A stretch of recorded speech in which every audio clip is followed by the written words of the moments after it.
Il y a pas longtemps, il y a une trend TikTok qui est devenue virale sur internet. Le monde entier a essayé de ridiculiser la France en détournant les paroles d'une chanson de Lady Gaga.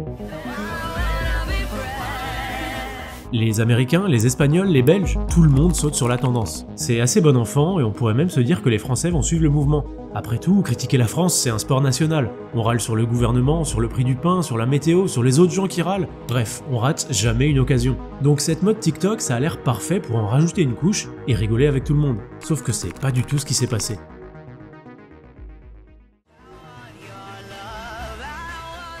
Les Français ne se sont pas laissés faire et des centaines de vidéos ont été postées pour glorifier la France et retourner la trend contre ses créateurs.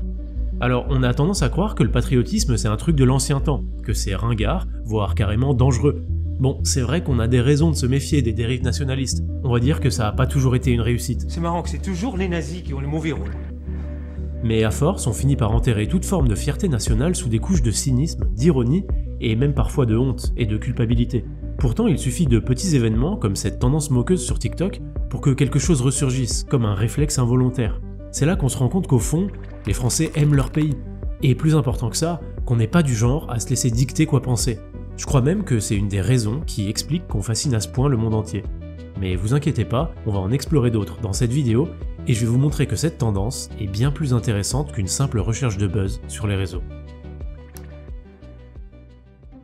Mais d'abord, j'ai une question pour vous. Est-ce que vous savez pourquoi on se fait critiquer comme ça?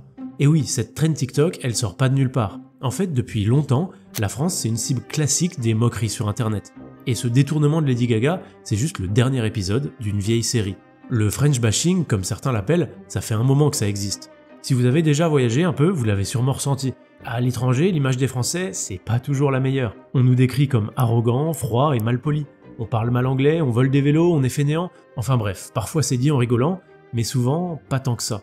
Alors certains disent que c'est de la jalousie, d'autres que c'est basé sur des réalités et que c'est donc mérité. Mais ce qu'on oublie souvent, c'est que cette image, elle n'est pas apparue par magie. Il y a aussi eu un sacré coup de pouce de l'histoire. Parce que se moquer des Français, ça fait partie de la culture populaire dans certains pays. Et pas seulement pour le fun. Parfois c'est plus profond. Vous avez peut-être déjà croisé ce mème sur internet décliné sous plusieurs formes. En gros, ça insinue que les Français sont des lâches qui rendent les armes à la moindre occasion. Et ça, c'est pas une simple blague, c'est une moquerie historique, entretenue au fil des siècles. Déjà, pendant la Seconde Guerre mondiale, la défaite rapide de la France face à l'Allemagne a permis aux Alliés, notamment en Grande-Bretagne, de construire un récit héroïque sur leur propre résistance et de désigner les Français comme les lâches de l'histoire.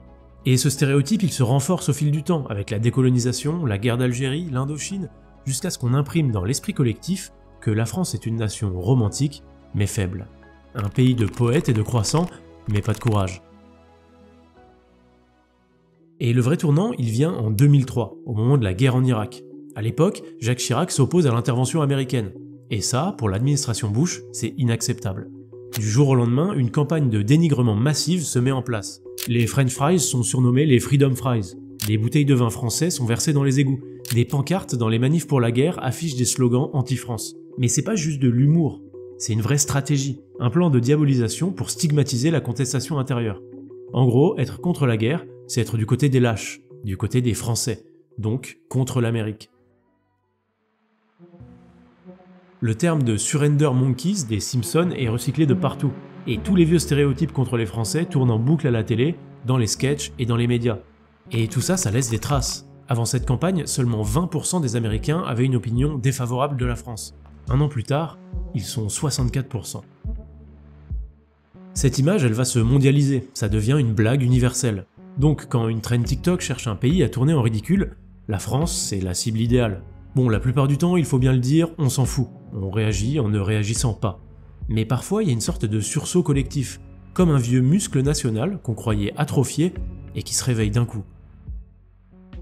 Bon, je vous l'ai déjà dit, mais se moquer de la France, c'est un peu notre passion. On pourrait presque dire que c'est une exigence pour obtenir la nationalité. Si on passe une soirée entre amis sans cracher sur le président, sur les impôts ou les retards de la SNCF, c'est qu'il se passe un truc bizarre, comme un pain au chocolat avec une seule barre chocolatée. Il manque clairement quelque chose. En fait, en France, il y a une vraie tradition d'autodérision. Et le meilleur exemple de ça, c'est la FFL, la Fédération Française de la Loose. À la base, c'est une simple page Facebook créée pour se moquer des sportifs français. Ceux qui finissent 4e au pied du podium, qui perdent dans les dernières secondes ou qui célèbrent une victoire trop tôt. La FFL, c'est l'art de transformer chaque défaite en victoire. Thibaut Pinot au Tour de France, la deuxième semaine de Roland-Garros, le PSG en Ligue des Champions. Non ! Tout ça, c'est des sources de réjouissance pour la fédération. Grâce à leur humour et leur culture de la défaite, ils sont vite devenus très populaires sur internet, en gagnant des centaines de milliers d'abonnés. Aujourd'hui, ils invitent même des sportifs en interview, ils ont leur site internet et leur propre livre. Se moquer des sportifs français, ça fonctionne, et même très bien. Mais attention, faut pas croire pour autant que la FFL et tous ceux qui les suivent sont juste des haters frustrés. C'est même là que c'est intéressant parce qu'en réalité, c'est tout l'inverse. Derrière chaque vanne, chaque célébration de défaite, il y a une certaine forme de tendresse. Les créateurs de ce concept sont des amoureux de sport, mais avant tout, ce sont des Français. Donc quand ils se moquent d'un échec cuisant d'un sportif, ils se moquent un peu d'eux-mêmes. Ils le font avec beaucoup de précision, de constance et avec un fond bienveillant. Ça, c'est de la vraie autodérision. Et c'est pas donné à tout le monde, parce que la frontière avec le mépris, elle est assez floue. En fait, faut même être sacrément fier pour en être capable. L'autodérision, c'est avant tout de la confiance. Les gens qui savent rire d'eux-mêmes sont souvent ceux qui sont le plus sûrs de leur valeur. À l'inverse, ceux qui prennent tout comme une attaque personnelle et qui ne supportent pas la critique sont souvent les plus fragiles. L'autodérision, c'est une preuve de bonne estime de soi. Et la France, en tant que pays, elle a atteint ce niveau-là. La FFL en est une illustration, mais les repas entre potes à ironiser sur l'incompétence de notre gouvernement ou l'organisation kafkaïenne de nos administrations, c'en est une autre. On a atteint un tel niveau de fierté et d'assurance qu'on est capable de se moquer de nous-mêmes tout le temps. On a suffisamment d'histoire, de culture, de confiance et bien sûr de liberté pour se le permettre.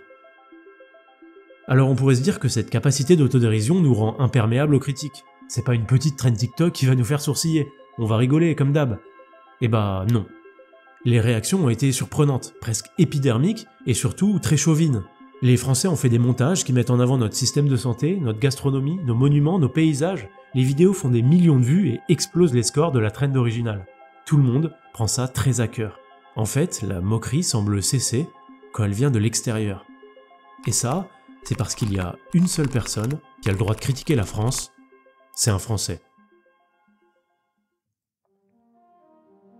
Je sais pas vous, mais parfois j'ai l'impression que le patriotisme est mort. Pas officiellement, mais socialement. En gros, c'est pas quelque chose qu'on affiche, ou alors pas sans malaise. Et ça, c'est à cause de la situation actuelle. D'un côté, on a ceux qui veulent déboulonner les statuts, qui parlent plus de République que de France, et qui considèrent qu'agiter un drapeau tricolore, c'est déjà suspect. Et de l'autre, il y a ceux qui hurlent à la décadence, qui pensent que l'identité française est en train de se dissoudre sous les assauts du wokisme, de la mondialisation et des séries Netflix. Ce sont deux visions totalement opposées, mais avec un point commun. Elles attirent tous les regards. Comme souvent, les extrêmes, c'est ce qu'on entend le plus. Ils prennent toute la place et ils donnent l'illusion que tout le monde pense comme eux. Alors qu'en réalité, ils sont minoritaires.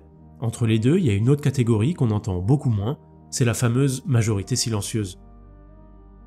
Alors, je pense pas que ce soit forcément une mauvaise chose qu'il y ait des gens très radicaux dans un débat. C'est même comme ça qu'on avance, qu'on élargit notre spectre de perspective et que la fenêtre d'Overton se décale d'un côté, puis de l'autre.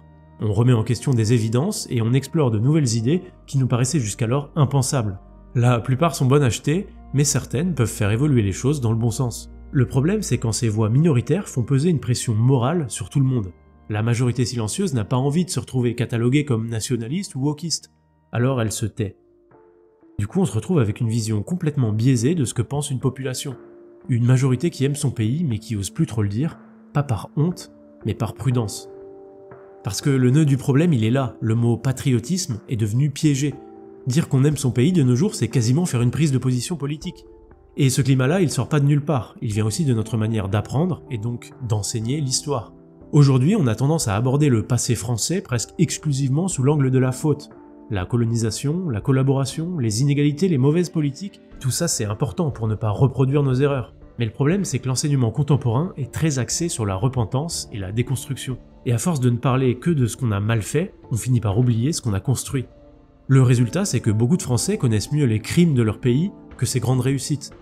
On sait que Napoléon a rétabli l'esclavage, mais on sait plus trop ce que c'est que le code civil. On connaît les révoltes, mais pas les réformes. On a une vision morcelée, presque coupable, de notre propre histoire. Et ça, c'est lourd à porter, parce que quand t'as grandi avec l'idée que ton pays est un problème, t'oses plus en parler comme une fierté. Mais parfois, il y a une faille, un moment où tout le monde s'autorise à ressentir la même chose en même temps. Vous savez, ce sont ces ambiances de matchs de Coupe du Monde ou d'épreuves des JO, ces moments qui transcendent les débats politiques. C'était flagrant pendant les Jeux Olympiques de Paris, l'ambiance était exceptionnelle. Alors les journaux ont peut-être enjolivé les choses, mais beaucoup d'observateurs l'ont dit, il y avait une ferveur nationale réelle, un truc qui rassemblait. Et cette trend TikTok, c'est un peu la même chose, une occasion où ça redevient socialement acceptable d'être fier de son pays. Alors tout le monde en profite, c'est une sorte de trêve morale où on peut dire « j'aime la France » sans se faire cataloguer. Et ça, pour moi, c'est révélateur d'un besoin collectif de pouvoir assumer l'amour pour son pays, sans l'idolâtrer ou tomber dans l'aveuglement, mais simplement pour se reconnecter avec son histoire. Parce que pour retrouver du sens, pour comprendre d'où l'on vient, on a besoin d'un récit. Et ça tombe bien, c'est exactement ce que propose l'auteur dont je vais vous parler, Jacques Bainville. Un âge vient où l'on a besoin d'un fil conducteur, où l'on soupçonne que les hommes d'autrefois ressemblaient à ceux d'aujourd'hui et que leurs actions avaient des motifs pareils aux nôtres. On cherche alors la raison de tout ce qu'ils ont fait et dont le récit purement chronologique est insipide ou incohérent. Jacques Bainville, c'est pas vraiment un nom qu'on croise dans les programmes scolaires. Et pourtant, c'est un des auteurs qui raconte le mieux la France.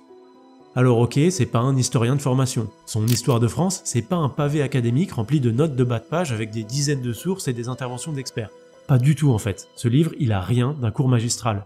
C'est un récit, un vrai roman. Bainville, à la base, il aime pas l'histoire. Et il s'en cache pas, il le dit lui-même dans son avant-propos. Il déteste la narration des faits alignés, les uns au bout des autres. Alors il essaye de raconter le passé d'une façon différente. Son but, contrairement aux historiens, ce n'est pas de répondre aux questions quand ou comment. Lui, ce qu'il veut comprendre, c'est pourquoi. Pourquoi un roi a agi d'une telle façon? Pourquoi une guerre éclate? Pourquoi une décision change le cours des siècles?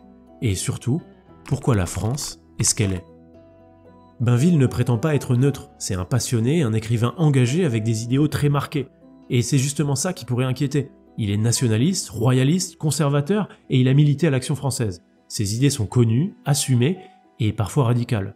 Alors du coup, on pourrait se dire qu'il est complètement biaisé. Son livre, c'est de l'idéologie camouflée, il va réécrire l'histoire à sa sauce pour faire passer son message. Mais en fait, c'est pas du tout le cas. Et vous n'êtes pas obligé de me croire sur parole, vous pouvez lire des avis sur internet. Même les gens qui avaient un mauvais a priori sur le personnage ont été bluffés. Le propos est très équilibré, et franchement, les convictions de l'auteur ne parasitent jamais le récit. Il ne cherche pas à blanchir ou noircir, il cherche à prendre de la hauteur pour relier les événements entre eux et leur donner du sens. Enfin bref, il cherche à comprendre. Et ce qu'il veut comprendre, par-dessus tout, c'est pourquoi la France est toujours debout alors qu'elle a traversé tant de guerres, de révolutions et de crises. Parce que comprendre ça, c'est comprendre la recette de notre résilience et se donner toutes les chances de la faire perdurer. L'histoire de la France, c'est celle de l'élaboration et de la conservation de notre pays à travers des accidents, des difficultés, des orages, venus de l'intérieur comme de l'extérieur, qui ont failli 20 fois renverser la maison, et après lesquels il a fallu la reconstruire. La France est une œuvre de l'intelligence et de la volonté. Pour tenter de comprendre, Bainville imagine un projet hyper ambitieux, raconter toute l'histoire de France en 450 pages. Un récit qui commence à la Gaule de Clovis, passe par Charlemagne, Louis XIV, la Révolution, Napoléon, et s'achève juste après le traité de Versailles, en 1919. Et le plus impressionnant, c'est que ça ne sonne jamais comme un résumé. On dirait un récit épique, une véritable fresque littéraire qui raconte comment la France s'est construite entre ses rois, son peuple et ses voisins pas toujours bienveillants. Chaque erreur diplomatique, chaque guerre mal engagée, devient comme une péripétie de plus dans un grand roman d'aventure. Et c'est ça qui rend ce livre aussi marquant, la qualité de sa plume. Bainville écrit bien, même très bien. Ses phrases sont claires et élégantes, jamais prétentieuses, il raconte l'histoire avec une précision analytique agréable, tout en amenant un souffle littéraire inspirant. En fait, il arrive à mélanger le sérieux de l'historien avec le talent du conteur. Et ça, dans une époque obsédée par la réinterprétation morale du passé, c'est rafraîchissant. Parce que ce qui manque le plus aujourd'hui, ce ne sont pas les faits, ce sont les récits. Dans Histoire de France, Bainville réhabilite le roman national, pas pour inventer des légendes ou pour absoudre tous les péchés de la nation, mais pour transmettre une mémoire collective, pour retrouver une cohérence dans le chaos du présent, comprendre d'où on vient et pourquoi on est encore là. Histoire de France, c'est un de ces rares livres qui rendent l'histoire vivante. Il ne la raconte pas comme une suite de règnes et de batailles, mais comme la quête d'un peuple. Il est accessible tout en étant rigoureux, informatif sans jamais être lourd, et surtout, il est inspirant. Il vous fera vous passionner pour des époques que vous pensiez ennuyeuses. Il vous donnera envie d'ouvrir d'autres livres et de voir votre propre pays avec des yeux neufs. Mais le meilleur moyen de vous en convaincre, c'est pas de l'encenser comme je suis en train de le faire, c'est que je vous raconte une histoire. En 1870, en pleine guerre entre la France et la Prusse, Paris est assiégé. L'armée de Bismarck encercle la capitale. Les Parisiens sont isolés du reste du pays, les lignes télégraphiques sont coupées, les voies ferrées bloquées. Plus aucun message ne passe. Le gouvernement provisoire regarde la situation se dégrader jour après jour. La France est en train de perdre. Et dans ce chaos, un homme refuse d'attendre. Léon Gambetta. Ministre de l'Intérieur d'un gouvernement qui ne peut plus rien diriger, il convoque un conseil de guerre et annonce son plan. Il va s'envoler en ballon dirigeable pour passer au-dessus de l'armée prussienne et organiser la riposte depuis la province. Le 7 octobre 1870, il met son plan à exécution, s'envole en ballon dans le ciel de Paris, au-dessus des lignes ennemies, pour lancer sa mission sauvetage. Par miracle, le ballon ne se fait pas abattre et il parvient à rejoindre la ville de Tours. En quelques jours, Gambetta réorganise toute la défense nationale. Il nomme des généraux, lève de nouvelles armées et fait imprimer des journaux. Il redonne de l'espoir au peuple et offre un nouveau cap au pays. Sauf que l'armée de Bismarck est trop forte, et malgré tous ses efforts, quelques mois plus tard, en janvier 1871, le gouvernement accepte une armistice et se soumet aux conditions dictées par les Prussiens. Gambetta est outré et adresse directement un courrier à Paris. Capituler comme gouvernement, vous ne le pouvez ni en droit ni en fait. Poursuivre la guerre jusqu'à l'affranchissement, telle doit être notre tâche. Cette scène, ça pourrait être un film. On dirait une légende patriote inventée pour motiver des soldats. Pourtant, ça s'est réellement passé. Mais la vérité, c'est que cette anecdote, elle est résumée en un petit paragraphe dans le livre de Bainville. La péripétie du ballon, c'est une simple ligne, presque perdue au milieu du récit. Forcément, quand je suis tombé là-dessus, j'ai direct marqué la page et plus tard, je suis allé en apprendre plus sur le sujet. Parce que je vais pas vous mentir, avant de lire ça, Gambetta, pour moi, c'était juste un nom de rue, d'école ou de place publique. Maintenant, grâce à Bainville, je connais son histoire de républicain passionné. En plus, Gambetta, c'est pas juste un ministre couillu qui s'est envolé en montgolfière au milieu des tirs des Prussiens. C'est un des personnages les plus influents de son époque. C'est lui qui a proclamé la Troisième République. Gambetta, c'est un tribun de génie, un stratège, un infatigable défenseur de l'école, de la liberté et du suffrage universel. Même sa mort est passionnante. On ne sait pas s'il s'agit d'un accident, d'un crime passionnel avec sa maîtresse ou même d'un assassinat. Il a eu droit à des obsèques nationales qui ont rassemblé plus de 100 000 personnes. Son cœur a même été transféré au Panthéon. Et avec tout ça, je vous ai même pas parlé de son œil. Pourtant, il pourrait mériter une vidéo à lui tout seul. Tout ça part d'une simple phrase dans un livre de 450 pages. Ce que je veux vous faire comprendre, c'est que ce livre regorge de centaines d'autres histoires comme celle-là. Des histoires qui méritent d'être racontées avec des noms de grands hommes qu'on connaît seulement parce qu'on les rentre dans nos GPS pour indiquer une adresse. Des anecdotes épiques, il y en a à chaque page. En 1298, le roi de Germanie, Adolphe de Nassau, réclame des territoires à la France dans un courrier solennel au roi. Philippe le Bel envoie un parchemin en réponse avec 2 mots. Troupes allemands. En 1512, Gaston de Foix mène les armées françaises à plusieurs victoires et est considéré comme un des plus grands stratèges militaires à seulement 22 ans. Il meurt 1 an plus tard, en pleine bataille, alors qu'il combattait en première ligne avec ses hommes. En 1226, Blanche de Castille, reine veuve et régente, se retrouve seule à défendre la couronne de son fils. Le royaume est menacé par les grands seigneurs qui veulent renverser le pouvoir, mais elle tient bon, seule contre tous, et sauve la monarchie. Son fils deviendra un des rois les plus aimés de France, le roi Saint-Louis. En 1630, Richelieu croit avoir perdu le pouvoir et est banni par la reine-mère. Il prépare ses affaires, prêt à fuir, mais dans un retournement de situation qui ferait passer les séries Netflix pour de pauvres dissertations de collégiens, Louis XIII le rappelle et le conforte comme homme fort du royaume. Le tout en une seule journée, la journée des dupes. Je vais m'arrêter là, mais au moment d'écrire cette vidéo, j'avais listé une bonne dizaine d'anecdotes tout aussi incroyables. Chacune d'entre elles constitue une opportunité pour se perdre dans la découverte d'une période de notre histoire. Et à chaque fois, c'est pas seulement un décor ou une date qu'on découvre, c'est même pas une péripétie. C'est un mode de pensée, un rapport au pouvoir, à la liberté, à la grandeur. Quand on plonge dans une époque, on se heurte à des visions du monde différentes. Et ça nous oblige à réfléchir à la nôtre, à ce qu'on aurait fait en pareille situation, les idées qu'on aurait défendues si on avait vécu à l'époque. Remonter le fil de notre histoire, c'est mieux comprendre notre rapport au monde actuel. C'est apprendre ce que ça signifie, encore aujourd'hui, d'être français.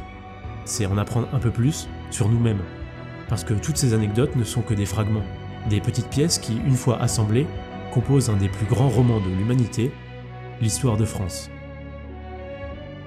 Quand on referme ce livre de Bainville, on n'a pas seulement appris une leçon, on a vécu une aventure.